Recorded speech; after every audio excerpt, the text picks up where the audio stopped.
Assalamualaikum warahmatullahi wabarakatuh.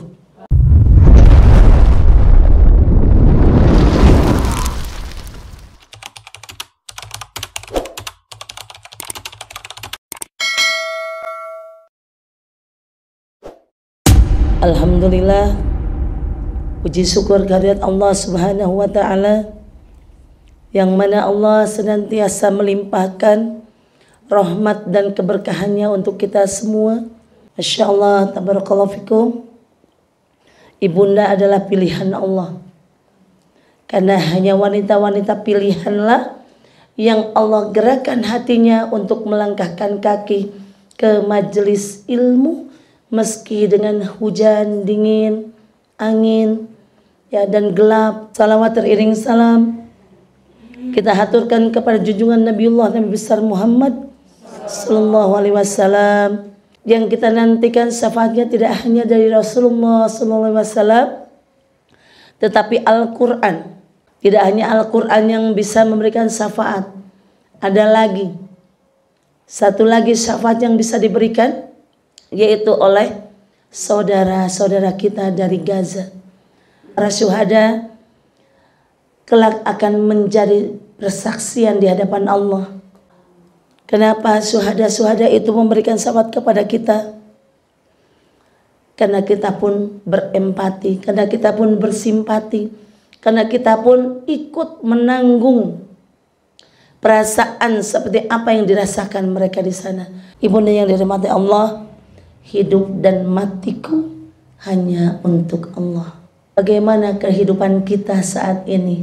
Sudahkah semua yang kita lakukan di dunia ini untuk Allah? Dari mulai bangun tidur, sudahkah bangun tidur kita untuk Allah? Apakah bangun tidur kita yang kita ingat Allah atau lainnya? Apakah bangun tidur kita ketika bangun, Alhamdulillahilladzi ahyana ba'dama amatana wa ilaihi nusur, ya Allah, alhamdulillah hari ini masih Engkau hidupkan hamba, ya Allah. Masih Engkau sehatkan hamba, ya Allah. Hamba bisa bangun dengan keadaan tubuh yang sempurna, tidak kurang suatu apapun, tidak terasa apapun, tidak ada sakit apapun. Alhamdulillah, ya Allah. Hidupkan sunnah-sunnahnya. Rasulullah kalau habis bangun tidur minum 3 tenggakan, Bismillahirrahmanirrahim, minum 3 kali. Ingat, setiap minum ingat Rasulullah, berarti ingat Allah Subhanahu wa Ta'ala. Apa yang dilakukan Rasulullah setelah bangun tidur? Oh iya, Rasulullah itu kalau bangun tidur istinsyak, ya, menghilangkan jin yang bersemayam di hidung, ya, istinsyak 3 kali pakai tangan kiri, pakai tangan kanan, kemudian dibuang tangan kiri. Ya, sesuatu sekecil apapun harus ingat bahwa Rasulullah Sallallahu Alaihi Wasallam sebagai utusan Allah mengutus Rasulullah itu untuk kita contoh semuanya. Udah gitu baru ibu berkemas ke kamar mandi. Kalau misalkan nggak punya wastafel, berarti semuanya di kamar mandi. Jangan lupa kaki kiri dulu didahulukan. Allahumma inni a'udzubika minal khubusi wal khaba'is. Aku berlindung dari setan, jin perempuan maupun jin laki-laki. Ya, karena di kamar mandi itu, ya, paling seneng itu namanya makhluk gituan. Maka ibu jangan berlama-lama kalau di kamar mandi, ya, karena itu tempat bersemayamnya jin, tempat bersemayamnya setan-setan, iblis, demit, semuanya itu di kamar mandi. Ya, maka kamar mandi harus tetap terang, ibunda. Jangan sampai dimatikan lampunya, karena semakin senang, semakin betah setan itu digelap-gelapan. Untuk kamar mandi khususon harus terang, ya. Kemudian apa yang dilakukan? Cuci-cuci Rasulullah, ya, membersihkan tubuh, membersihkan apa, kemudian baru melaksanakan perintah Allah, sholat tahajud, ya. Diperintahkan Allah sholat tahajud di surat Al-Muzammil. Wahai orang-orang yang berselimut, berarti kita lagi ngapain, Bu, kalau berselimut? Lagi tidur. Kata Allah, bangunlah 1/3 malam atau 1/2, kemudian dirikan sholat. Sujudlah kepada aku di malam itu. Kemudian kata Allah, baca Al-Quran kalau habis tahajud ya. Kemudian setelah melaksanakan sholat tahajud, baca Quran, kata Allah, kemudian sebentar lagi penter fajar. Maka yuk, kata Allah, sholat sunnah fajar atau qobliyah subuh lakukan. Jadi ibu ingat dirahmati Allah, sholat subuhnya berapa rakaat bu? Sholat serakaat, sholat subuh dan lain-lainnya 2 rakaat, 4 rakaat ya bu kalau sholat subuh ditambah sholat fajar. Ya. Sholat qobliyah jangan pernah ditinggalkan, meskipun kesiangan ya bu. Namanya kita manusia, tempatnya khilaf dan salah. Kadang bisa pender jam 6 demi tangi, tetap qobliyah subuh dikatutna. Jangan tumeh wis kawanan jam 6 mung sholat subuh 2 rakaat, wis keawanan mung sholat subuh. Par sholat subuh berdoanya Allahumma lantas kabur, karena wis kawanan pasar, wis pentar meh buka pasar. Kalau enggak, ingat anak sekolah jam 5:30 harus sudah berangkat, jam 6 belum masak dan lain-lain. Subuhnya kerainan 2 rakaat tok, berdoanya hanya lantas kabur, udah selesai sudah ya. Benar-benar hari yang tiada berguna. Karena kata Allah ya, kalau kita mau sholat sunnah fajar dan istiqomah, pahalanya seperti apa bu? Dunia dan seisinya diberikan sama Allah. Itu hanya 2 rakaat sholat. Berapa menit sih sholat 2 rakaat itu? Ya bu, hanya 1 menit 2 menit. Kalau bacanya cuma Fatihah doang bisa 1 menit. Kalau tambah surah-surah kul-kul itu ya paling 2 menit. Ya Allah, nggak seberapanya. Tapi setan kadang suka menggelitiki, terus aja kau sudah kesuwen, kawis penter. Ya, selak anawong tuku tokonya cepetan dibuka. Ya, bisikan-bisikan setan itu subhanallah. Ya, setan itu merajukan hati. Ya, Allahu Akbar. Kemudian setelah itu subuh berjamaah ya kalau bisa. Kalau perempuan sebaiknya memang di rumah, tapi kalau memang bisa berjamaah ya itu lebih baik. Kemudian habis sholat subuh ya jangan berdiam lagi. Tunggu sampai syuruk bu. Syuruk sekarang jam 5:30 sudah syuruk. Supaya apa? Supaya mendapatkan pahala haji dan umrah. Sampai 5:30 berdiam diri di atas sajadah. Sambil ngapain? Dzikrullah. Ya. Kalau memang hidup kita untuk Allah, dzikrullah sampai syuruk. Ya, salat syuruk hanya 2 rakaat. Setelah itu budalo. Eman-eman. Kalau apalagi kita belum berangkat haji dan umrah. Maka yang harus kita lakukan, yuk dapatkan pahala haji dan umrah lewat sholat isyraq atau suruk. Ya, sholat suruk sekarang 5:30 sudah bisa dilakukan. Terus bagaimana Abu? Aku punya anak sekolah Abu, yang harus menyiapkan makanan, yang harus menyiapkan ini itu dan lain. Siapkan dari waktu malam. Dipersiapkan sebelum tidur, sudah persiapan. Magicom sudah ditanak nasi, racang-racang wis diracangi lebok ke kulkas. Tinggal 5:30 setelah sholat syuruk, sereng mateng. Sampai jam 6 sudah. Setelah syuruk silahkan budal mau ngapain. Yang mau berangkat kerja, yang mau asah-asah, yang mau ngapain, persiapan bekerja. Ya, tapi untuk Allah sisihkan ibu dan itu harus dipaksakan dan terpaksa. Di awal dipaksakan, di awal terpaksa, tapi lama-lama ketika bisa melakukan itu lewat dari 40 hari, insya Allah akan menjadi kebiasaan. 40 hari kedua akan menjadikan karakter ibunda semuanya. Karakter yang hidupnya hanya untuk Allah. Di siang harinya beraktivitas.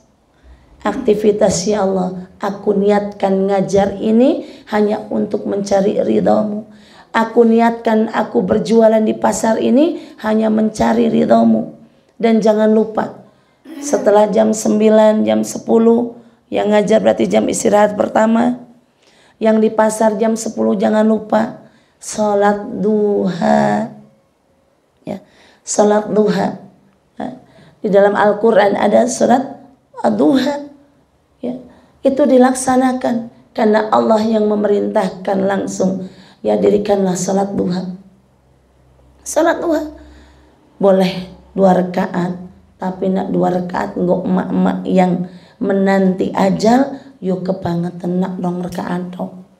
Ya Bu, tambahin 2 rakaat, 4 rakaat minimal kalau yang sudah dewasa. Nak 2 rakaat yo ngocah SD SMP ora apa-apa nggo latihan. Tapi kalau ibunda yang sudah menanti ajal kayak ambu ini, yo banget tenang ngasih 2 rakaat. Ya, sementara waktu masih panjang. Anak-anak di Geria Amanah alhamdulillah istiqomah 12 rakaat kalau sholat duha. Sebelum berangkat sekolah. Dari syuruk ke duha itu waktunya hanya 15 menit jaraknya. Jadi memang sebentar sholat syuruk ke duha itu. Jadi sebelum berangkat sekolah sudah sholat duha 12 rakaat. Ya, baru berangkat sekolah. Itu, dan karena dibiasakan dan terbiasa, alhamdulillah sekolahnya pun tidak pernah terlambat. Ya, jadi setengah 7 pas itu sudah berangkat sekolah, atau jam 7 kurang seperempat sudah berangkat sekolah. Itu dibiasakan 12 rakaat supaya maksimal. Ya, anak-anak latihan. Ya, lakukan itu, selalu mengingat Allah, zikrullah. Zikrullah. Kalau memang hidupku hanya untuk Allah.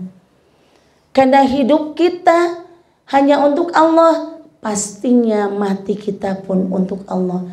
Jadi ketika Allah memanggil, kita sudah selalu siap. Allah kapanpun memanggil kita, ingin bertemu dengan kita, kita selalu siap dimanapun, kapanpun.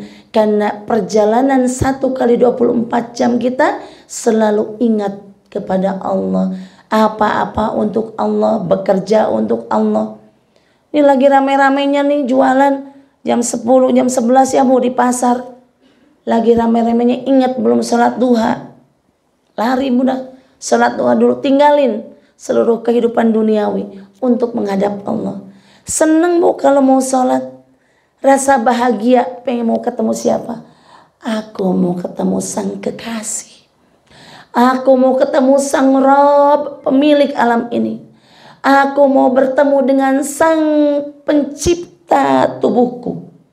Aku mau bertemu dengan yang memberikan rizki buatku. Aku akan bertemu yang memberi kehidupanku lebih baik daripada yang lain. Harus bahagia. Bertemu dengan Allah. Maka wangi-wangian dipakai kalau mau dengan Allah ketemu. Baju yang terbaik kita gunakan. Ya, sajadahnya wangi, mukenanya wangi.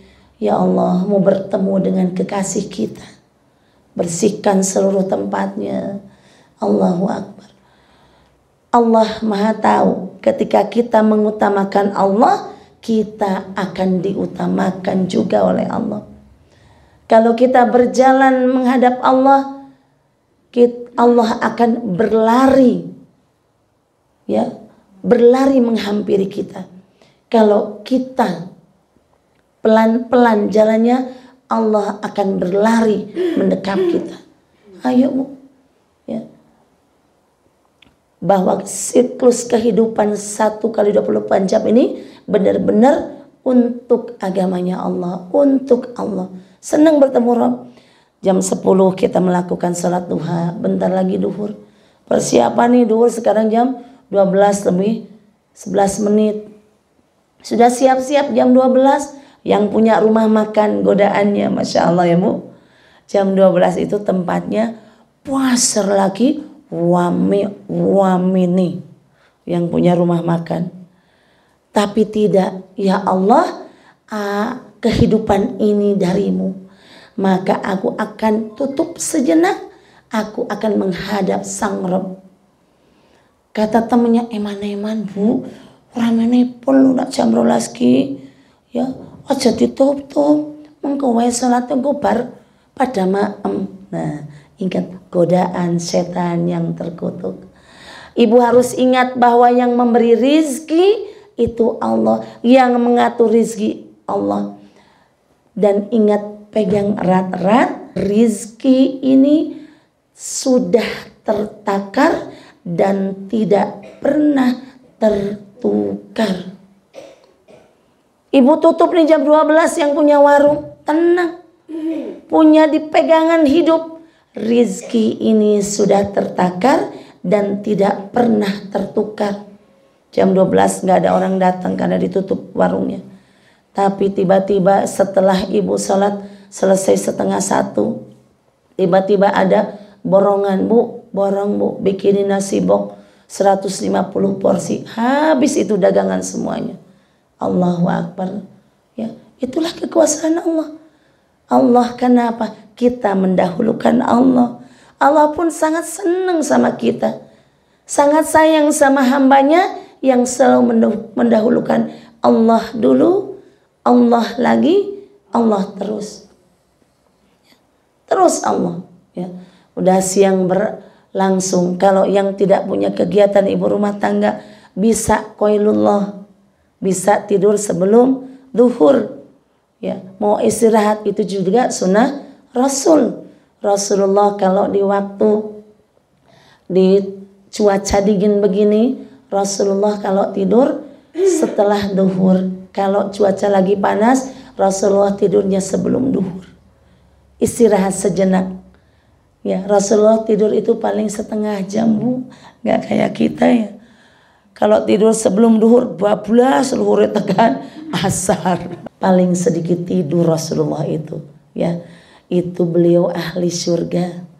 Beliau adalah ahli surga. Di surga VVIP, Bu. Lah kita yang ahli apa? Ya, tidurnya dawa banget. Kadang subuh wekrainan, padahal bobok bar isya. Ya, bobok bar isya tangi tetap jam 5, padahal subuhnya jam 4. Jajal pol dawane aring turu, Masya Allah ya. Itulah manusia tempat hilaf dan salah, Masya Allah ya. Setelah siang persiapan duhur sudah ya. Kemudian rapi-rapi lagi sudah mempersiapkan asar.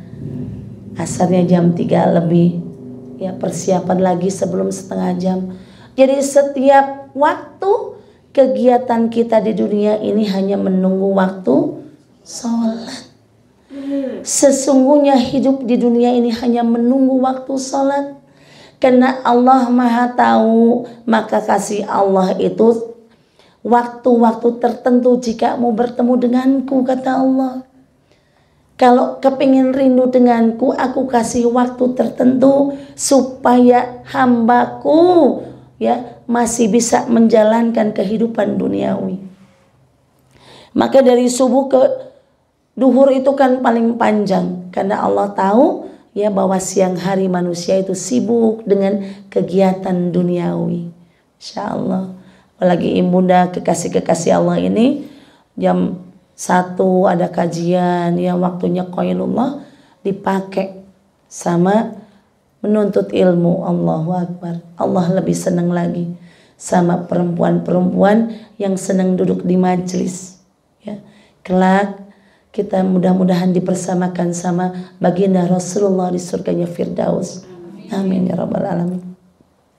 Kemudian kita buka di dalam surat Al-An'am, sesungguhnya ya, katakan kepada kita tuh harus, Allah tuh ngomong yuk, katakan kepadaku bahwa sholatku, ibadahku, hidupku, matiku hanya untuk Allah, Tuhan seluruh alam. Ya. Jadi sholatnya untuk Allah, ibadah yang lain, belajar ibadah, bekerja ibadah. Jadi bagaimana caranya ibadah itu, bekerja itu menjadi ibadah? Ya, ingat, niatkan, luruskan niatnya bahwa aku ke pasar bekerja untuk Allah. Kenapa harus bekerja untuk Allah? Ya. Sebagian harta yang diberikan Allah ya harus dikeluarkan untuk orang lain. Karena kata Allah, syarat orang bertakwa, kata Allah di dalam surat Al-Baqarah ayat pertama kedua, Dzalikal kitabul la raiba fihi hudal lil muttaqin. Syaratnya orang bertakwa itu yaitu percaya kepada yang gaib, wa aqimus shalah, mendirikan salat, wa mimma razaqnahum yunfikun, memberikan harta yang Allah berikan kepada orang lain, memberikan harta sebagian harta yang Allah berikan kepada orang lain. Itu syarat orang yang bertakwa menurut Allah. Nah, untuk apa kita bekerja?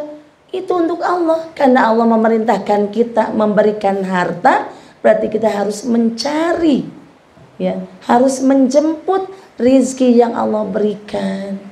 Ya Bunda, itulah kita luruskan niat kalau bekerja untuk Allah, ngajar untuk Allah. Bagaimana niatnya ngajar untuk Allah? Aku akan memberikan ilmu ini untuk teman-temanku supaya bisa mengamalkan lagi. Supaya menjadi apa? Pahala jariah, karena seluruh aktivitas kita akan terputus kalau kita sudah mati. Hanya 3 hal yang tidak terputus, yaitu sedekah jariah, yaitu harta yang ibu infakkan sebagian untuk orang lain, itulah yang menjadi sedekah jariah ibunda, yang tidak pernah terputus meskipun kita sudah wafat. Yang kedua adalah ilmu yang bermanfaat. Ibunda yang ngajar, ibunda mengajarkan ke anak-anak dari mulai Fatihah 1 tambah 1, ABC, cara memasak, itu semua ajaran-ajaran kebaikan itu akan terus menjadi pahala jariah yang tidak pernah terputus. Maka ajarkan anak-anak, anak tetangga boleh, anak orang lain boleh, siapapun, ajarkan kebaikan supaya menjadi sedekah jariah, amal jariah yang terus menerus mengalir meskipun kita sudah meninggal. Yang ketiga adalah doa anak solih. Di sini tidak ada kata-kata doa anak kandung yang solih. Doa anak solih, siapapun yang ibu ya dampingi, yang ibu bimbing, meskipun itu anak asuh, anak angkat, anak kandung, yang kita perlukan adalah doa dari mereka. Syukur-syukur ibunda punya anak asuh 1, ya, buat pegangan hidup supaya apa? Supaya dapat doa dari anak soleh. Gekemi anak siji, kue aku tak sekolah ke menjadi penghafal Al-Quran, aku tak ikut membiayai penghafal Al-Quran. Sama, nanti doanya dapat dari mereka, para pecinta Al-Quran, para penghafal Al-Quran. Aku tahu, kata anak-anak yang dibiayai, aku dibiayai sama ibu fulana, maka akan aku doakan ketika ibu sudah mati, terus amal jariahnya terus mengalir terus dari doa anak yang solih. Ya Bu, enak banget ya Bu, kalau hidup ini untuk Allah. Maka kalau hidup sudah untuk Allah semuanya, Allah memanggil kita kapanpun kita siap. Allah akan menjemput kita dimanapun kita siap. Itulah kata Allah, katakan inna salati wa nusuki wa mahyaya wa mamati lillahi rabbil alamin. Hidupku hanya untuk Allah. Apalagi kalau sudah mati, sudah tenang, karena sudah apa? Banyak amal soleh yang kita dapatkan ketika kita di dunia.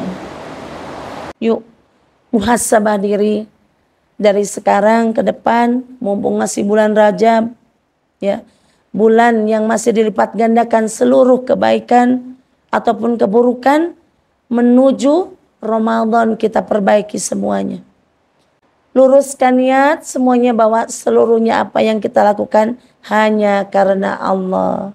Inna salati wa nusuki wa mahyaya wa mamati lillahi rabbil alamin. Back to Allah, ya, come to Allah, talk to Allah. Kembali kepada Allah, datang kepada Allah, dan ngobrol sama Allah. Semuanya karena Allah. Ya. Semuanya kita ngelakuin. Berangkat ngaji ini, iya ini perintah Allah. Apa-apa diperintah Allah. Ada yang lewat Allah langsung, ada yang lewat Rasulullah SAW. Karena apapun yang dilakukan oleh Rasul adalah sesungguhnya perintah Allah. Ya. Perintah Allah berbuat baik sama orang tua. Kewajiban adalah untuk berbakti sama orang tua. Dan kata Allah lagi perintahnya, nggak boleh berkata kepada orang yang sudah tua atau uzur. Ya. Kalau sudah bilang janganlah, berarti itu adalah perbuatan dosa besar. Ya Bu, kita sering nggak sadar. Kadang suara tinggi kita ya melebihi orang tua kita. Maka dari itu kalau sudah melakukan, segera bertobat sama Allah dan minta maaf. Minta maaf, sungkem sama orang tua ya, supaya ridho orang tua turun. Ya, kalau yang sudah punya suami berarti sama suami. Karena pasti ada nada-nada tinggi kita yang melebihi suara suami. Karena pengganti orang tua adalah suami kalau sudah menikah. Maka ketika suami kok nadanya rendah, ibu kok pakai do, ya cepat-cepat Bu, ya cepat-cepat bertobat, ya. Karena apa? Karena dosa besar, ya, mengangkat suara tinggi. Ya, hanya lisan, tapi itulah dosa besar yang dianggap kita sepele. Ya, yang maka maaf, terima kasih. Dan 3 kata-kata ajaib itu yang harus ibu ucapkan setiap hari kepada orang tua ataupun suami. Masih ingat Bu? Ya, minta maaf. Maafin aku ya Pak. Aku belum bisa jadi istri yang baik. Maafin aku ya Bu, aku belum bisa jadi anak yang baik. Terima kasih ya Pak, sudah menemani hidupku selama bertahun-tahun. Terima kasih ya Ibu, Bapak sudah membesarkan aku sampai sekarang. Dan katakan yang terakhir, I love you. Ya, yang bisa kamu sampaikan, mudah-mudahan bermanfaat. Mohon maaf lahir batin. Ada baiknya itu datangnya dari Allah Subhanahu wa taala, ada salahnya pastinya itu datangnya dari kamu sendiri. Nun wal qalami wa ma yasturun. Wassalamualaikum warahmatullahi wabarakatuh.